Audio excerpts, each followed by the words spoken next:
Good morning, everyone. Welcome to Economic Times Daily Analysis and Explanation Series. आज है 3 दिसंबर and day है Friday. सबसे पहली बात यार, अगर आपको पीडीएफ चाहिए इकोनॉमिक टाइम्स की, साथ ही साथ आपको द हिंदू और बिजनेस स्टैंडर्ड की पीडीएफ भी मैं टेलीग्राम ग्रुप के ऊपर अपलोड कर देता हूँ, जिसका लिंक आपको नीचे मिल जाएगा। 7 o'clock के आसपास जो डेली में न्यूज़पेपर्स तीनों डाल देता हूँ। और इसके अलावा आप हमारा एक अपस्टॉक्स का एक अफिलिएट है, उसके अंदर आप जो नीचे आपको लिंक मिलेगा अपस्टॉक्स ऐप का, तो उसको आप ज्वाइन करके या मतलब डाउनलोड करके अगर आप उसके थ्रू रजिस्टर करते हैं तो आपको 1000 रुपीज़ की फ्री ब्रोकरेज मिलेगी उसके अंदर।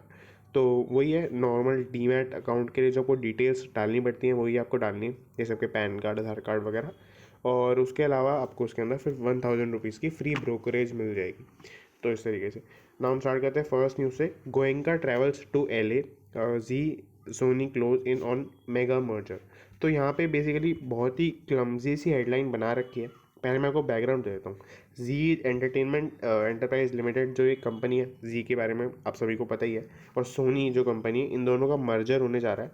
और इनका जो मर्जर मतलब हो ही गया है लगभग, आप कह सकते हैं। जैसे आपको यहाँ पे दिखेगा, Zee and Sony Pictures Entertainment, ZNSP are set to sign a binding merger agreement before Christmas. Christmas से पहले हो जाएगा ये। बेसिकली क्रिसमस से पहले का मीनिंग है कि दिसंबर के अंदर अंदर हो जाएगा, with in the pre agreed 90 day exclusivity period.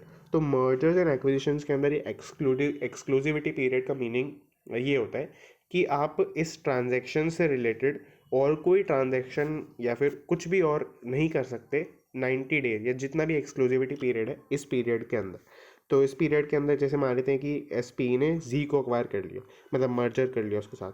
अब अगर मान लेते हैं सोनी पिक्चर्स एंटरटेनमेंट लिमिटेड कुछ ऐसा ओनरशिप वगैरह से रिलेटेड कुछ करना चाहे, मान लेते हैं वो अपने ओनर को बदलना चाहे, जैसे ओनर किसी को बेच रहा है अपने शेयर्स, तो अगर वो ऐसा करना चाहता है तो उसको पहले जी की परमिशन लेनी पड़ेगी।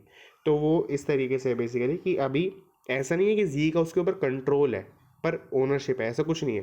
बट फिर भी उसको एक्सक्लूसिविटी पीरियड के रूल्स के तहत ऐसा करना पड़ेगा, परमिशन लेनी पड़ेगी यहाँ पर। तो इस तरीके से जी और SP का जो मर्जर क्रिसमस से पहले होने वाला है, उसके अंदर 90 डेज़ का इसका एक्सक्लूसिविटी पीरियड, लगभग 3 महीने आप कह सकते हैं। तो इस तरीके से हुआ है। अब यहाँ पर 2 इश्यूज़ और है। पहली बात तो जो मतलब 2 पॉइंट्स और है। तो पहली बात यह है कि जो नया बोर्ड बनेगा, जो नई कंपनी बनेगी, उसके बोर्ड के अंदर जो आपकी मतलब जो जी कंपनी है, जी कंपनी के जो करंट में CEO चल रहे हैं वही CEO रहेंगे यहाँ पर। और जो मर्ज होके कंपनी बनेगी उसके भी CEO वही रहेंगे, पुनीत गोयनका। तो इनसे रिलेटेड दूसरा पॉइंट है, वो हम बाद में देखेंगे।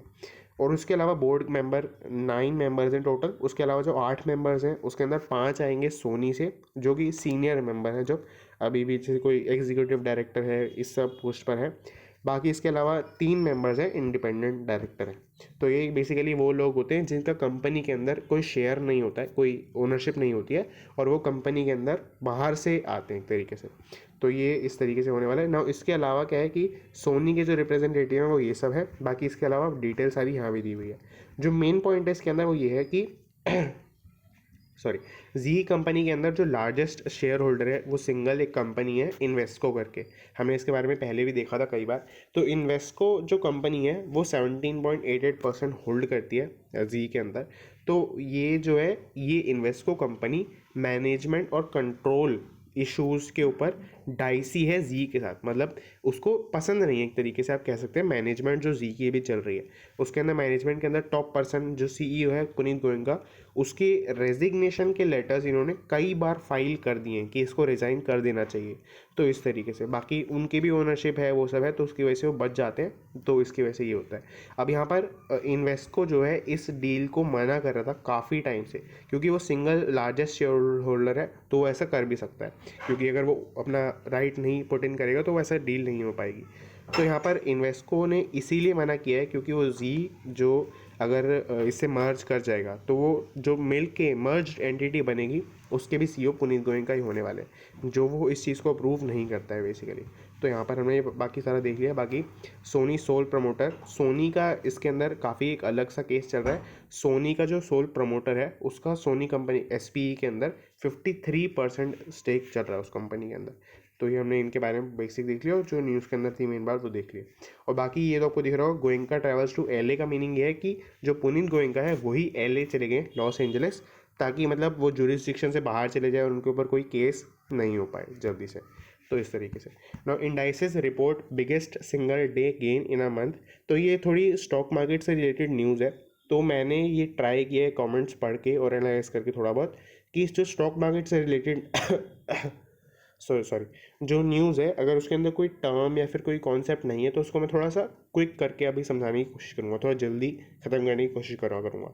तो यहाँ पर यही हुआ है कि सेंसेक्स और निफ्टी जो है 1.4% बढ़े हैं और वो इस पूरे मंथ का सिंगल डे मतलब एक दिन के अंदर अंदर लार्जेस्ट गेन चल रहा है। तो इसके अलावा आपको नीचे काफ़ी सारी चीज़ें दिख जाएंगी कि कौन सा स्टॉक कितना बढ़ा है वगैरह वगैरह, तो हम उसको अभी डिस्कस नहीं करते हैं। बाकी इसके अलावा एफ का नेट इनफ्लो अगर आप देखेंगे, पहले एफ क्या है हम समझने वाले थोड़ी देर में, बट जो भी है उसका नेट इनफ्लो जो है वो इस टाइम के आसपास, मतलब इनफ्लो मतलब कि बाहर से पैसा इंडिया के अंदर आ रहा है, तो बाहर से जो पैसा इंडिया के अंदर आ रहा है वो नेगेटिव में चल रहा था पिछले 9-10 सेशन से। सेशन का मतलब दिन, जो जिस दिन ट्रेडिंग खुली होती है, क्योंकि सैटरडे संडे को बंद होती है, तो मंडे टू फ्राइडे जब खुली होती है तब उस टाइम पे जो सेशंस चल रहे थे उसके अंदर, जैसे एक मंडे टू फ्राइडे का पूरा वीक हो गया, यहाँ पे आपको दिख रहा होगा एक, तो उसके अंदर काफ़ी टाइम से 9 दिन से लगभग नेगेटिव में ही चल रहा था। बट अभी आपको दिख रहा होगा यहाँ पर 909 मतलब 909 करोड़ के आसपास आ गया है, जो आपको दिख रहा होगा यहाँ पे भी लिखा हुआ है कि FPIs have been selling for the last 9 sessions but its pace has slowed from Wednesday। तो उसकी जो रेट है वो काफ़ी कम हो गया है। तो इस तरीके से अब यहाँ पर हम FPI, FDI और FII के कॉन्सेप्ट को समझते हैं। FPI का जो यहाँ पे मेंशन था और FDI FII उसके सिमिलर टर्म्स लगते हैं बट बहुत ही डिफरेंस है इनके अंदर। अब ये दोनों ही जैसे क्या है कि ये तीनों ही एक्चुअली तीनों ही इन्वेस्टमेंट के तरीके हैं जो बाहर से इंडिया के अंदर आते हैं। तो आप कॉन्टेक्स्ट के लिए इस तरीके से आप इसे देखना कि आप खुद US वगैरह के अंदर बैठे हैं और आप इंडिया के अंदर इन्वेस्टमेंट कर रहे हैं, तो उस तरीके से आपको ज़्यादा समझ में आएगा। फॉरेन पोर्टफोलियो इन्वेस्टमेंट के अंदर क्या होता है, यहाँ पर आप थोड़ा छोटा अमाउंट जनरली इन्वेस्ट कर रहे होते हैं और आपको कंट्रोल नहीं मिलता है, आपको ओनरशिप मिलती है बट आपको मैनेजमेंट के अंदर कंट्रोल नहीं मिलता है। जैसे अगर आपने मान लेते हैं कि आप US में हैं और आपने रिलायंस कंपनी के शेयर खरीदे, तो वो एक पोर्टफोलियो FPI होगा, यानी कि फॉरेन पोर्टफोलियो इन्वेस्टमेंट होगी। उसके अंदर रिलायंस कंपनी की आपकी ओनरशिप है, अगर प्रॉफिट आएगा तो आपको मिलेगा जितना आपका शेयर होल्डर है, जितना भी कंपनी डिविडेंड डिक्लेयर करेगी। बट ऐसा नहीं है कि आप अगर मान लेते हैं रिलायंस जियो के बारे में आपसे पूछेगा कि हमें जियो का नया प्लान लॉन्च करना चाहिए क्या, ऐसा नहीं होने वाला। तो वो रिलायंस की मैनेजमेंट के पास ही जाएंगे और डिसीजंस, तो आप मैनेजमेंट का पार्ट नहीं बनेंगे बट आप ओनरशिप का पार्ट यहाँ पर बन जाएंगे। और FDI के अंदर इसका उल्टा तो नहीं कह सकते बट इसका थोड़ा सा चेंजेस है इसमें, आपको यहाँ पर ओनरशिप भी मिलेगी और मैनेजमेंट भी मिलती है। जैसे फॉर एग्जांपल इसके अंदर क्या होता है कि आप लैंड मान लेते हैं खरीदते हैं, आप कहीं पे आपने लैंड खरीदा, आप US के अंदर रहते हैं, आपने इंडिया के अंदर लैंड खरीदा, तो उसका ओनरशिप तो आपके पास है ही, यानी कि अगर मान लेते हैं आप लैंड को रेंट पे देते हैं तो रेंट आपके पास आ रहा है, तो that is ownership. But management भी आपके पास है, यानी कल को आप चाहें तो आप उसके ऊपर घर भी बना सकते हैं, आप कुछ भी बना सकते हैं जो आप मैनेजमेंट आप करना चाहें। तो इस तरीके से होता है। अब यहाँ पर FDI और FPI में क्या डिफरेंस हुआ कि इसके अंदर मैनेजमेंट का डिफरेंस हुआ। दूसरी बात, अभी जो रिसेंटली एक और डिफरेंस चलने लग रहा है, काफ़ी सारी वीडियोज़ के अंदर मैंने देखा उसको और एक दो आर्टिकल्स के अंदर, कि FPI को जनरली बताया जाता है कि अगर आप 10% से कम इन्वेस्टमेंट किसी चीज़ के अंदर करते हैं, तो जैसे आपने रिलायंस की आपका जो टोटल पोर्टफोलियो है, मतलब रिलायंस का टोटल जो मार्केट कैपिटलाइजेशन है उसके अंदर आप अगर आप 10% से कम होल्ड करते हैं तो वो आप FPI के अंदर आएंगे, और अगर आप 10% से ज़्यादा होल्ड करते हैं तो आप FDI के अंदर आएंगे। नाउ FII थोड़ा सा एक दूसरा तरीका होता है। FII का मतलब होता है फॉरेन इंस्टीट्यूशनल इन्वेस्टमेंट। आप मान लेते हैं बाहर है, पर बाहर से आपको आपको मान लेते हैं कि किसी कंपनी के शेयर्स ही खरीदने हैं, बट आपको इतनी नॉलेज नहीं है, आपको इतनी एक्सपर्टीज़ नहीं है कैसे एनालाइज करना चाहिए स्टॉक्स को। तो उसके अंदर आप क्या कर सकते हैं कि आपने एक इंस्टीट्यूशनल को हायर कर लिया, मान लीजिए कोई म्यूचुअल फंड का हाउस है, उसको हायर कर लिया, उसको सर्विसेज ले ली कि आप मेरे को स्टॉक्स खरीदवा दो, तो आप डायरेक्टली पैसा देंगे FII को और वो आपके बिहाफ पर पोर्टफोलियो इन्वेस्टमेंट कर देगा। तो ये पोर्टफोलियो इन्वेस्टमेंट का FPI का ही एक तरीका होता है, फॉरेन इंस्टीट्यूशनल इन्वेस्टमेंट। बट ये अलग से इसलिए डिस्कस करते हैं या फिर एक बड़ी टर्म मानी जाती है क्योंकि आप समझिए कि ये एक पूरा म्यूचुअल फंड हाउस है और यहाँ पर कुछ लोग हैं, तो यहाँ से जो अमाउंट ऑफ मनी आता है वो बहुत ही ज़्यादा होता है FPI से। तो इस तरीके से होता है यहाँ पर। तो हमने ये तीनों कॉन्सेप्ट को समझ लिया। अगर आपको इन तीनों में कोई भी डाउट हो तो आप नीचे कमेंट कर सकते हैं। 9 के चलते हैं, Vodafone files for retro tax settlement. तो ये मैं मतलब अगर इसके मैं केस समझाने लगा तो 10-15 मिनट इसके पूरे केस में ही लग जाएंगे। जो वोडाफोन का केस था, जो केयर इंडिया का केस था, मैंने काफ़ी पहले बताया था इसको। तो इसके अंदर मैं अगर आपको बहुत ही ब्रीफ में बताऊं तो ये था, वोडाफोन ने एक ट्रांजैक्शन की थी एक ऐसे टाइम पर जब वो वैलिड थी, वो लीगल थी, उसके ऊपर कोई टैक्स नहीं लगता था। मतलब लीगल तो वो बाद में भी थी बट उसके ऊपर कोई टैक्स नहीं लगता था। तो उस टाइम पे वोडाफोन ने कोई ट्रांजैक्शन करी, किसी कंपनी को बेचा खरीदा, वो अगर हम समझेंगे तो थोड़ा टाइम लग जाएगा थोड़ा। तो अगर हम उसको कट शॉर्ट करें तो ये हुआ था। अब थोड़े टाइम बाद क्या हुआ, 2014-15 के वगैरह के अंदर क्या हुआ कि उसमें एक रेट्रो टैक्स सेटलमेंट बनी। यानी कि क्या हुआ, एक नया एक्ट लाया गया जिसमें बोला गया कि ये आ तो अभी रहा है बट हम इसको इम्प्लीमेंट कराते हैं 1961 से, जिस टाइम पे इनकम टैक्स एक्ट आया था पहली बार। तो उस टाइम से ही हम इसको इम्प्लीमेंट कराते हैं और उसके 1961 से लेकर 2014 के अंदर जो भी ट्रांजैक्शन हुई थी, सॉरी 2012 के अंदर जो भी ट्रांजैक्शन हुई थी, तो हम उसके ऊपर भी ये वाला टैक्स, इन ट्रांजैक्शन के ऊपर टैक्स लेंगे। तो उसके अंदर तो बहुत सारी ट्रांजैक्शन हुई थी, तो ऐसी बहुत सारी कंपनी थी, आपको यहाँ पे दिख रहा होगा जो यहाँ पे ऑल 17 कंपनी, तो 17 केसेस ऐसे हुए थे। उसके अंदर केन इंडिया का बहुत बड़ा केस था, वोडाफोन का बहुत बड़ा केस था, और भी बहुत सारी कंपनीज हैं। तो इनके बहुत बड़े बड़े केसेस थे जिसमें काफ़ी सारा टैक्स उनको गवर्नमेंट को देना पड़ा।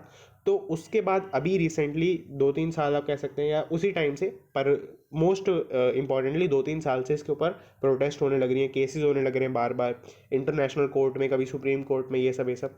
तो उसके बाद फाइनली हुआ ये कि रेट्रो टैक्स को सेटलमेंट को मतलब वो ऐसा नहीं कि लॉ को खारिज कर दिया गया, लॉ अभी भी है बट उसका जो इनेक्ट होना है, उसका जो इम्प्लीमेंटेशन है उसको रिस्ट्रिक्ट कर दिया गया है। उसको ये बोला गया है कि अब जब से वो लॉ आया था सिर्फ वहीं से ही वो इम्प्लीमेंट होगा।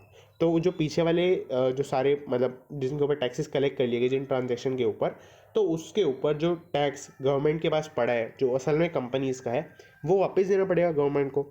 तो बस यहाँ पर ये हो रहा है। तो ये मतलब इतना समझाने में भी मैंने, जिसमें आपको कोई भी डिटेल नहीं दी, कोई ईयर नहीं बताया, कुछ नहीं बताया, तो थोड़ा टाइम लग गया। तो ये थोड़ा सा हैवी टॉपिक है। अगर आप चाहते हैं तो मैं आपको वोडाफोन का पूरा केस जिस वीडियो में समझाया हुआ था उसका लिंक, या फिर किसी और चैनल की किसी वीडियो का लिंक आपको नीचे दे दूंगा, जिसमें आप वोडाफोन का पूरा केस भी समझ सकते हैं। तो यहाँ पर ये हो गया रेट्रो टैक्स का मीनिंग, मैंने आपको बता दिया कि एक ऐसा हम लॉ अभी ला रहे हैं जिसका हम इम्प्लीमेंटेशन पहले से ही कर रहे हैं, पास्ट में से ही कर रहे हैं, और जो बीच में जो भी ट्रांजैक्शन हुए थे उनके ऊपर भी हम टैक्स लेंगे अभी। तो इस तरीके से यहाँ पर तो आपको ये समझ में आ गया होगा। रिफंड जो है इनको 44.7 करोड़ का रिफंड यहाँ पर मिलने वाला है। नौ एक और न्यूज़ है इसके अंदर, RBI moves easier rules for investing overseas. बहुत ही ईजी न्यूज़ है इसके अंदर कि आरबीआई मूव्स मतलब एडवाइस कर रहा है easier rules for investing overseas. Basically अगर आप टेक वगैरह कंपनीज़ के अंदर इंडिया से इन्वेस्टमेंट करते हैं बाहर, तो वहाँ पर उस कंपनी के लिए अगर वो अनलिस्टेड है, अनलिस्टेड मतलब कि कोई प्राइवेट कंपनी है अभी के लिए, तो प्राइवेट कंपनी है या फिर पब्लिक भी हो सकती है बट वो अनलिस्टेड है, स्टॉक मार्केट में वो नहीं चलती है, तो आपने उस कंपनी से प्राइवेटली डील करके कुछ भी करके आपने उसके अंदर इन्वेस्टमेंट किया, तो वहाँ पर एक लॉ आ जाता है आरबीआई के रूल्स के तहत आप कह सकते हैं, जिसके अंदर अब वो कंपनी स्टेप डाउन सब्सिडरी नहीं बना सकती। आपको टर्म दिखेगी फिर मैं आपको मीनिंग दिखा दूंगा। स्टेप डाउन सब्सिडरी, इसका मीनिंग क्या होता है, आपने मान लेते हैं कंपनी ए के अंदर इन्वेस्टमेंट किया, कंपनी ए की एक सब्सिडरी है कंपनी बी, और कंपनी बी की एक सब्सिडरी है कंपनी सी, तो ये नहीं हो सकता, यानी कि वो स्टेप डाउन सब्सिडरी नहीं बना सकती। और मतलब अगर कोई पहले से स्टेप डाउन सब्सिडरी चल रही है तो वो चलती रहेगी बट नई नहीं बना सकती। तो इस तरीके से होता है, क्योंकि यहाँ पे क्या होता है बेसिकली कि 2 रीज़न होते हैं ये करने के।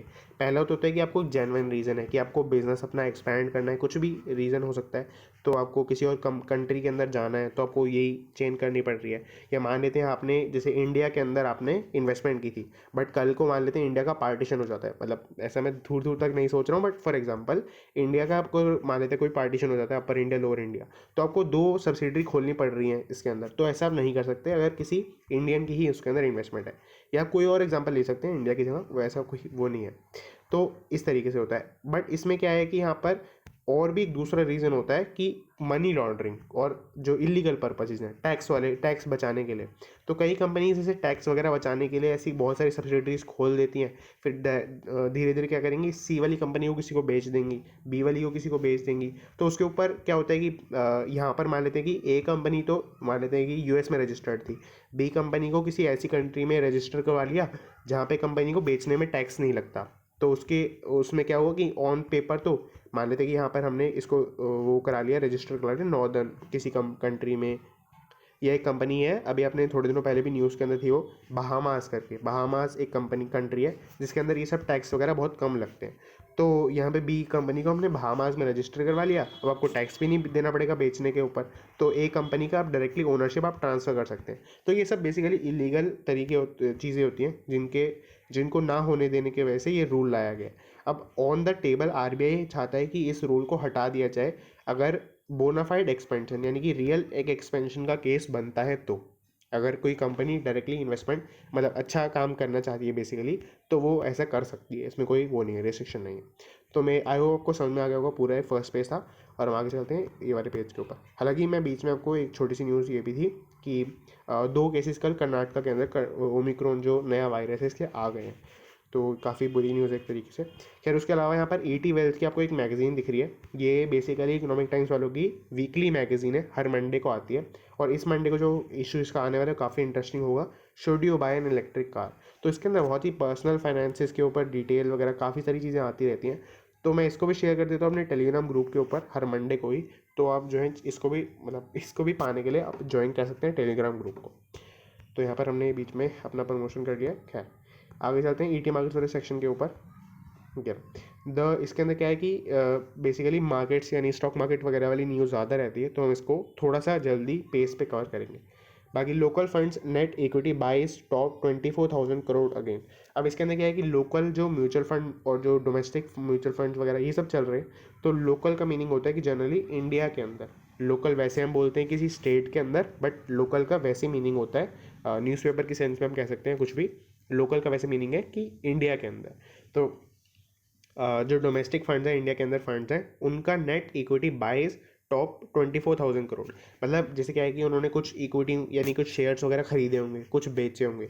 अगर हम खरीदे माइनस बेचे कर दें तो जो नेट बन के आएगा वो 24,000 करोड़ से भी ऊपर चला गया है। और ऐसा सिर्फ 3 बार हुआ है। अगेन यहाँ पे लिखा है, बट ये 2 बार नहीं है, 3 बार हुआ है ऐसा। आपको यहाँ पे दिखेगा कि strong inflows from the domestic fund और partially able to offset the risk, यानी यहाँ पे लिखा है कि the domestic monthly inflow has surpass 24,000 crore on only 3 occasion since 2005। तो 2005 के बाद सिर्फ 3 ही बार ऐसा हुआ है। बाकी इसके अलावा मंथली बेसिस पर देखें तो सबसे ज़्यादा था अभी तक का, कि आपको दिख रहा होगा यहाँ पर कि domestic mutual funds were net buyers of 24,270 worth of equities in the secondary market, the highest monthly inflow since मार्च 2020। तो इस तरीके से यहाँ पर बाकी इसके अलावा ऐसा कुछ इसके अंदर है नहीं ज़्यादा।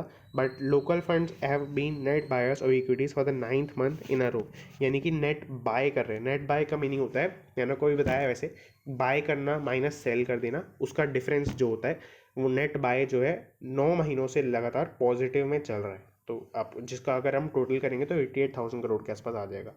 तो यहाँ पर ये तो इतना कोई काम की न्यूज़ नहीं है, बट बाकी मैंने जो भी था इसके अंदर वो आपको बता दिया। और यहाँ पे अगर आपको एज अ बैकग्राउंड ये चीज़ देखनी हो तो जैसे क्या होता है, मंथ एंड होने के बाद अगले वीक के मतलब अगले मंथ के फर्स्ट वीक के अंदर अंदर ऐसे बहुत सारे डेटा को रिलीज़ किया जाता है। और ईयर एंड भी चल रहा है अब तो ईयर के भी काफ़ी डेटा को निकाला जाता है, जिसमें क्या होता है कि रिपोर्ट्स वगैरह आगे अगर कोई पढ़ते हैं, आपको कोई स्टडी करते हैं, तो उसके अंदर हो सकता है आपको यहीं से कुछ एग्जांपल्स कोट करे हुए मिल रहे हो। Price hike, roll back, rising input cost, dim outlook for cement. तो ये थोड़ी स्टॉक मार्केट से अनरिलेटेड न्यूज़ है। इसके अंदर क्या बोला है, सीमेंट इंडस्ट्री की बात की गई है। सीमेंट इंडस्ट्री के अंदर हमने थोड़े दिनों पहले ही देखा था, अगर मैं प्रिसाइसली बात करूं तो 2nd और 3rd वीक के अंदर ऑफ नवंबर के अंदर प्राइसेस बहुत ज़्यादा स्पाइक कर गए थे सीमेंट के। अगर आप लोकल किसी शॉप पे जाके पूछेंगे तो वो भी इस बात को हाँ करेंगे, या अगर आपने उस टाइम पे पूछा होगा या ली होगी सीमेंट तो वो आपको बहुत ज़्यादा प्राइस में मिली होगी एक्स्ट्रा। तो उसमें क्या हुआ था कि अब जो उन्होंने प्राइस हाइक किया था उसको रोल बैक कर लिया, वापस ले लिया। क्यों? क्योंकि यहाँ पर डिमांड बहुत ज़्यादा कम हो गई है। सीधी बात है कि अगर प्राइस बढ़ता है तो डिमांड कम हो जाती है।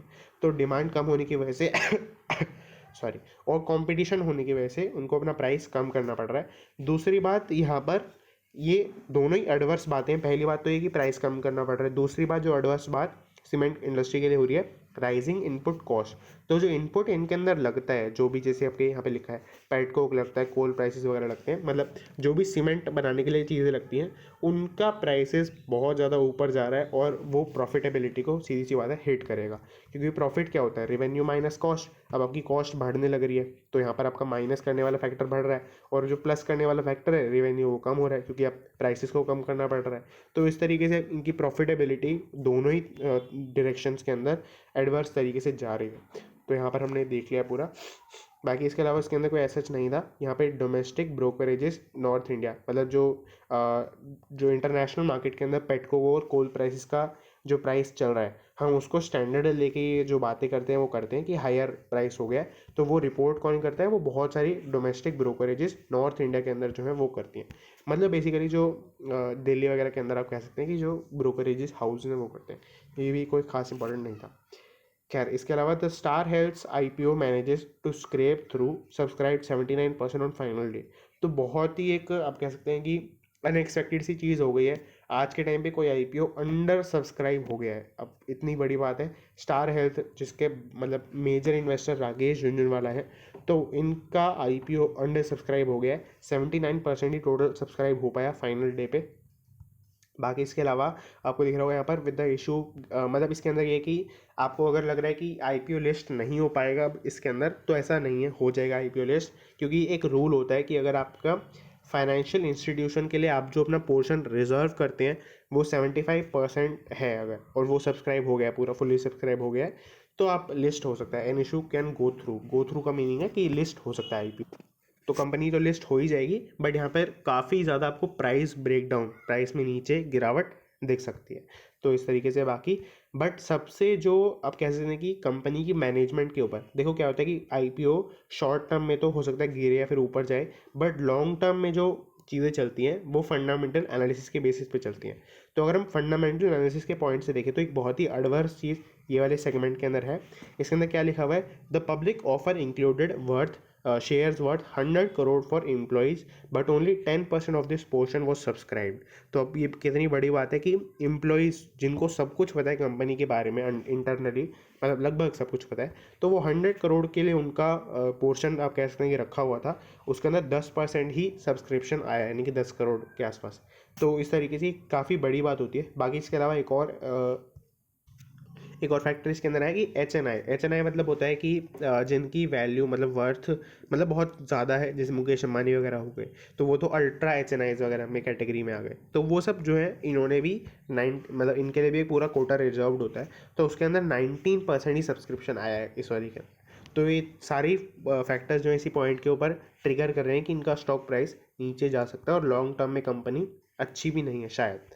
तो इस तरीके से यहाँ पर बाकी इसके अलावा हम इस पेज को भी छोड़ देते हैं क्योंकि मैंने कवर करना इसको स्टार्ट किया था, बट इसके अंदर स्टॉक मार्केट के उसकी ही मतलब फ्लेवर की न्यूज़ होती है, तो हम इसको अभी के लिए छोड़ देते हैं। इकोनॉमी माइक्रो एंड मैक्रो का सेक्शन ज़्यादा बढ़िया रहता है, तो हम उसको कवर करते हैं। तो ये अच्छा सेक्शन है from an economic news point of view.